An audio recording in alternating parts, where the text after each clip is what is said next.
Welcome to another video by FE Builds. It's so good to be with you once again, and we'll be doing a hobby grade RC build. Now, quickly as we begin, I just want to quickly differentiate between a toy and a hobby grade RC. A toy is something that you'll buy in the toy shops, and they are meant for children, and they are not necessarily on the same level as hobby grade.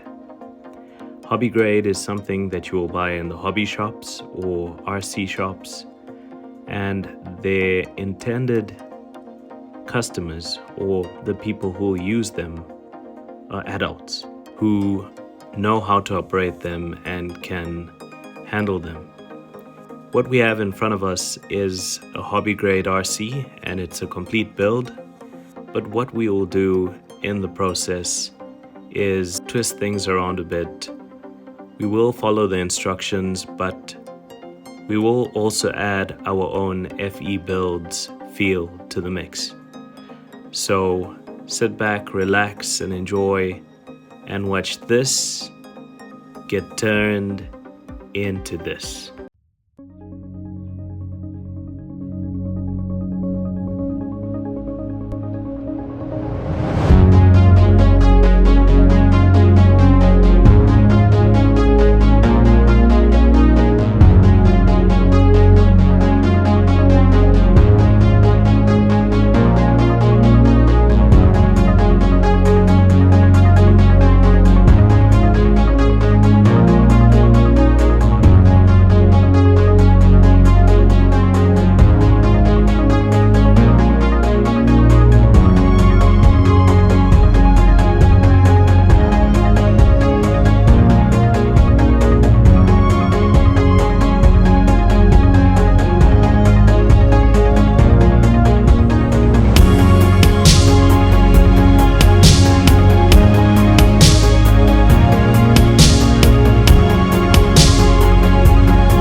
In this video, we're going to be building that RC right there, and we've got some upgrades. I will show when the upgrades come up, but it'll be a quick time-lapse video because I'm sure you wouldn't want to be here for 13 hours watching me put this together. So I'm going to record this in high speed. Sit back, relax, and enjoy.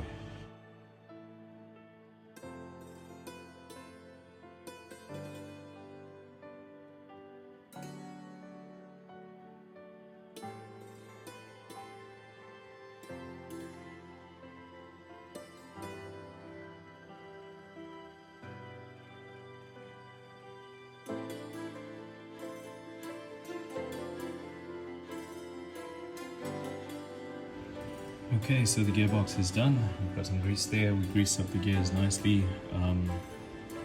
Only part that doesn't seal up properly is this piece here, but I believe it'll wear in as the motor spins and does its work. But that is a Yara Racing 35 turn Hack Moto 550.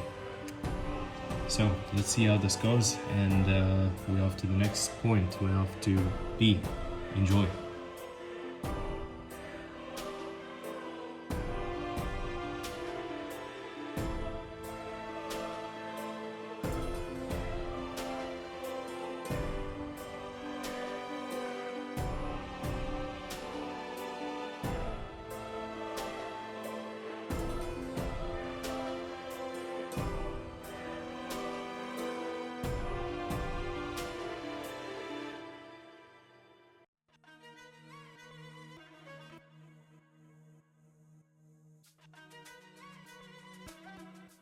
We've got a fully assembled chassis, and it's assembled really nice and quality. All screws are checked. nicely assembled and things are going together. The only thing that didn't fit so well was this little piece over here, but that's nothing to stress about. Towards the end of the build, we'll actually make a plan so it closes nicely. But we're gonna go on to the next part. It looks like we're building the diffs. I hope these are locked diffs, so that at least it can have some capability off-road, not just spin a wheel all the time. With RCs, open diffs on any loose soil, it just spins. But anyways, yeah, let's continue. We're gonna build the diffs now.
Okay, so the chassis and the driveline is pretty much built.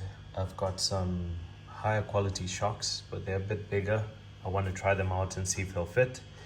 I upgraded these to the steel, stainless steel, reinforced and chrome plated drive shafts. The back fits perfectly. The front will need a bit of cutting, so I'm going to get into that now, and I'll be right back, and then we'll continue with the build.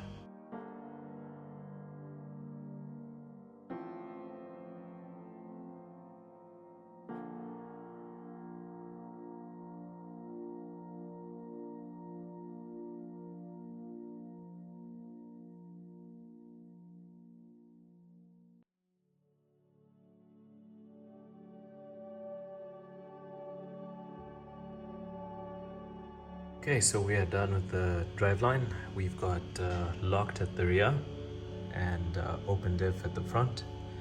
Just helps with the turning radius of the RC. It's mainly going to be trail RC. I don't want to scratch it up too much on the rocks.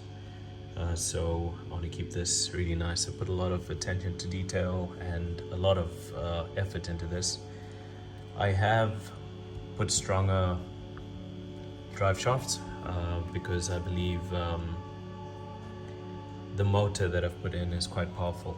So I put in that 35 turn motor, and I've also put in a fan to keep it cool because it gets very hot, and we're going to put a 1080 ESC. So this is the build so far. Up next we're putting on the shocks, and we're also painting the body. Okay, so we are onto the body. We took a break from the chassis. We haven't yet finished it completely, but I want to start laying coats of the paint because I want to take my time with this. I've put all the masking tape in the areas where it needs to, and we're going to begin spraying it with pearl white, but we will go super slow and just get it really good. So you'll see the final product. The aim of the game today is not getting the paint soaked at any section, but really just covering it like a powder over the surface until it's fully covered. Painstakingly over the hours, let one layer dry, come back, do another until it's all done.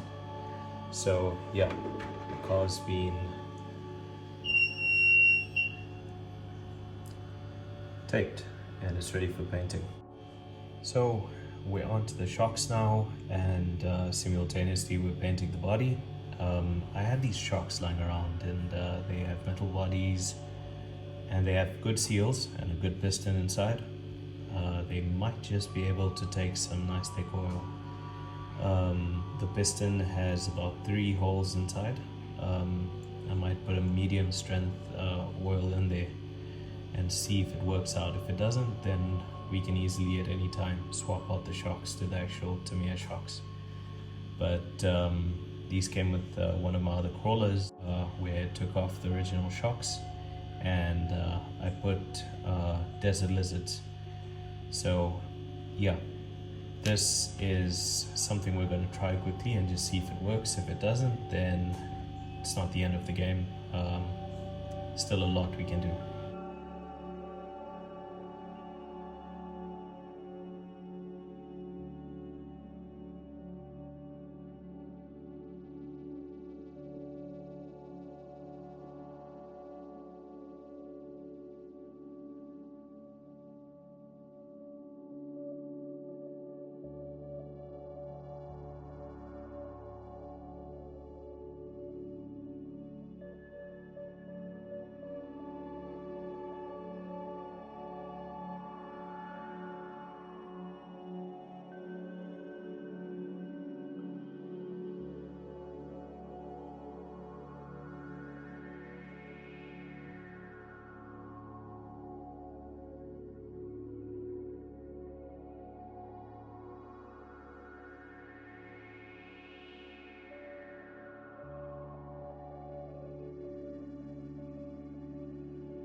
That right there is the shocks complete.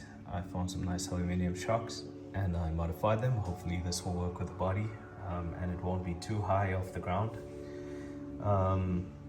It's a slight modification, put oil in and they're working well, actually dampening nicely. They're actually doing their job. I just might have to put a stronger spring and possibly move this piece up. But we'll see how it goes as we drive. Okay, so now we're on to the servo, the steering. We're gonna tackle this one, which is usually one that gives a lot of problems, but I picked up this nice digital servo, metal geared. It's 25 kg and it's nice and cheap, so it fits in this budget and it matches with the shocks. So we're gonna do this install quickly and I'll be right back.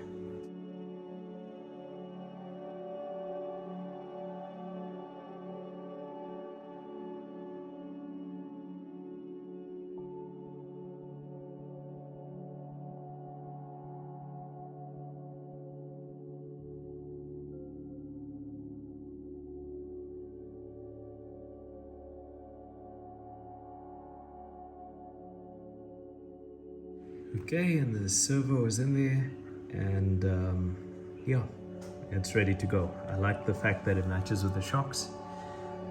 Red theme inside there.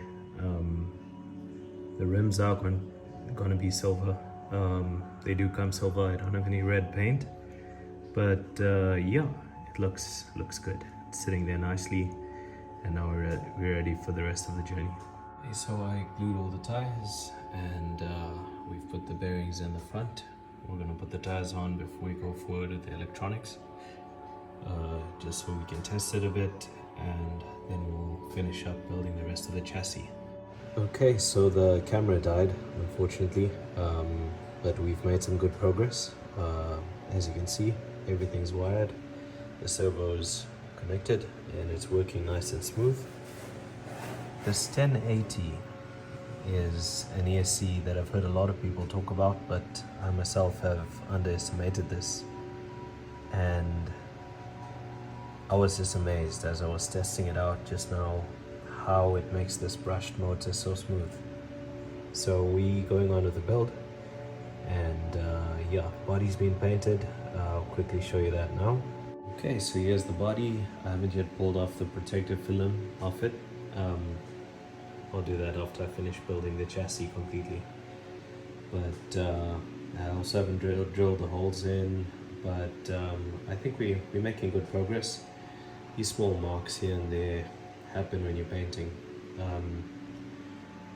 What happens is the paper sort of, the film that you stick on sort of peels back slightly as the paint dries, and sort of causes it to, the paint to seep under there. But believe it or not, this color that you're seeing over here is not just white. It's a mix of white, gold, and silver. So pearl white mixed with a metallic gold and silver.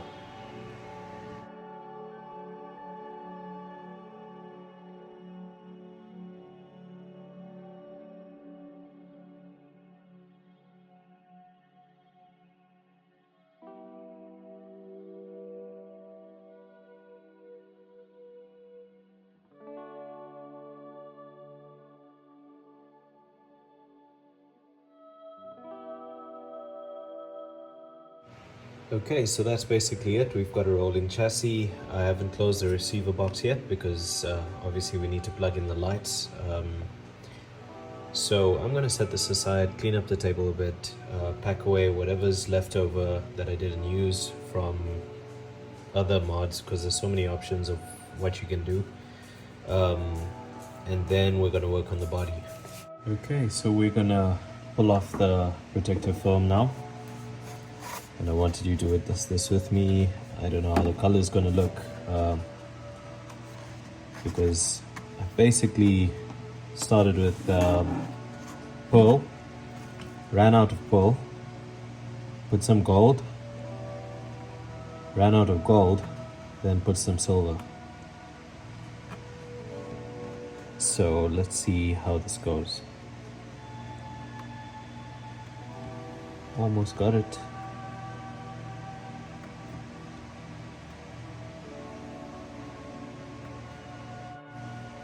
There we go. And the protective film is coming off. I don't want this to take too long, so I'm gonna pull it off and then I'll be right back. Okay, so the protective film's been taken off. It's pearl, but it's got a bit of gold and it's got a bit of silver in it. But other than that, it's actually not too shabby.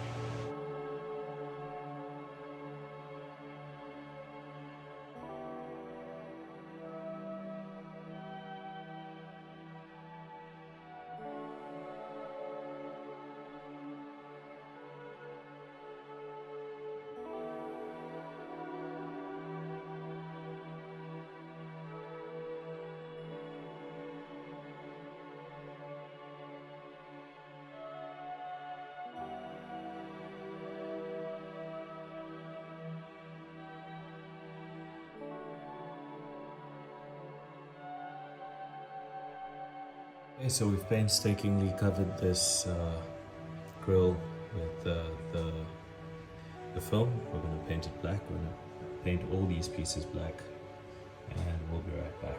Okay, so now we're going to stick these stickers on the body while we're painting the other ones, the other pieces, and I'll be painting those in the background while the time-lapse rolls, and also be sticking this, because you can't just go paint them once off. You have to be very gentle and be very careful.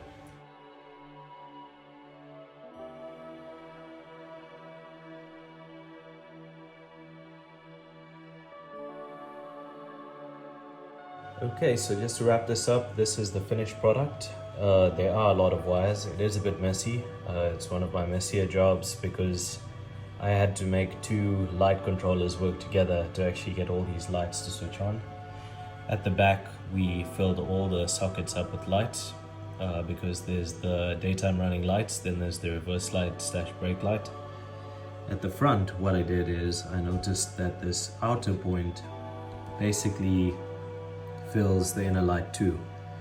So I rather moved the two inner lights to the first two on this side and the first two on this side, closer to the inner part of the body. And the wiring has been done. I will quickly show you the shocks. We changed the springs from the black ones because they were too stiff, they were too strong. We put these red ones, which are basically two-stage, and they're two separate springs with a spacer in between. These tires are hard compound tires. As you know, the kit comes with harder tires than usual. They're not soft. So my original plan to run this with a locked diff at the back and open diff at the front didn't work out because the moment one of these front tires suddenly loses grip, even just on trail conditions, then everything just spins and it bogs down. So I actually disassembled the whole front and I locked the diff at the front also and at the back. So I would recommend doing that. That's good. Also use this pipe. I cut it in half because it was touching the body at its full length, but I just routed the antenna wire through it so that that wire doesn't get caught up and stuck in anything. Okay, sorry for the mess on this table. I wasn't going to include this in this video, and I'm working on a lot of different things on this table. So as you can see, there's also some glue that's dried and stuck there from other builds, and that's going to be cleaned off. But I just quickly wanted to record these mods that arrived in the mail. We've got the aluminium knuckle arms that are going to replace the plastic, and we've also got the tie rod end set. So basically it replaces this long plastic and puts some metal one in, makes it a bit stronger, especially given the fact that we're gonna be running this on trail, and usually trail is not slow and crawling pace, but it's a bit higher paced, so it's nice to have a bit more strength in those things. We're not gonna hit it into anything serious, so I know there's certain issues with having aluminium in certain places, but we're gonna drive this thing nicely, so it should work out well. So I'll fit them in and do the different mods. What I also want to do is put bigger tires and lift the body up slightly, just to improve the ground clearance. There's two ways to improve this ground clearance over here. I can use that piece of a ruler to actually measure it. The first way is portal axles. That's the lowest point under the car, under the diff. So there's two ways to lift it, either portal axles or bigger tires, and it has the same effect. It basically pushes it up. So we're going the route of bigger tires because I don't want to waste money on portal axles. And then let's see what happens. Okay, so we've got the knuckles on, and I want to try out these bigger wheels. So I'm going to actually put them on before I put the tie rod in set, because I want to be able to turn them and see that the wheels aren't touching anyway. And with regards to the body, we're going to actually just keep these posts that were cut down for the stock standard setup, and I've got a second set of posts. We're going to make them a bit longer, lift the body up slightly so that we don't have to cut much away from the body because it looks so nice. They're red. They've got this red lining on the outside with chrome on the inside, and it goes with the shocks. So it would be nice if we could get these to fit and work nicely. So let's see, we're going to do an experiment. Okay, so that's the difference in tire size, and it also shows us the difference in the true ground clearance that we're going to get. So we're going to try these tires out. They're not as hard compound as the ones that come with the car. They've got foam inserts, and these are also readily available to change if you damage them in some way or another. Okay, so we've put the bigger tires on both sides, and you can already see a massive difference in the true ground clearance. Sorry, I'm using my small cut ruler over here. This is not even cut properly. There's an offcut of something I was trying to make. But it works to just show the demonstration of how the lowest point of the car gets lifted up, either with tires or portal axles. And I think the gearing and this motor that we have installed can actually handle these tires, so I'm not really worried about that. So the steel, the aluminium knuckle arms are on. Now we're going to fit the tire rod ends. Okay, so these were mods that arrived later, and they've been fitted. Adjustable pan-out bar and tie rod end, or tie rod end, pan-out bar, whatever you want to call it, installed, and knuckles installed, and bigger tires installed. There's the new ground clearance. Now the challenge comes in. We want to try and make this work with the bigger tires without cutting so much away from the body.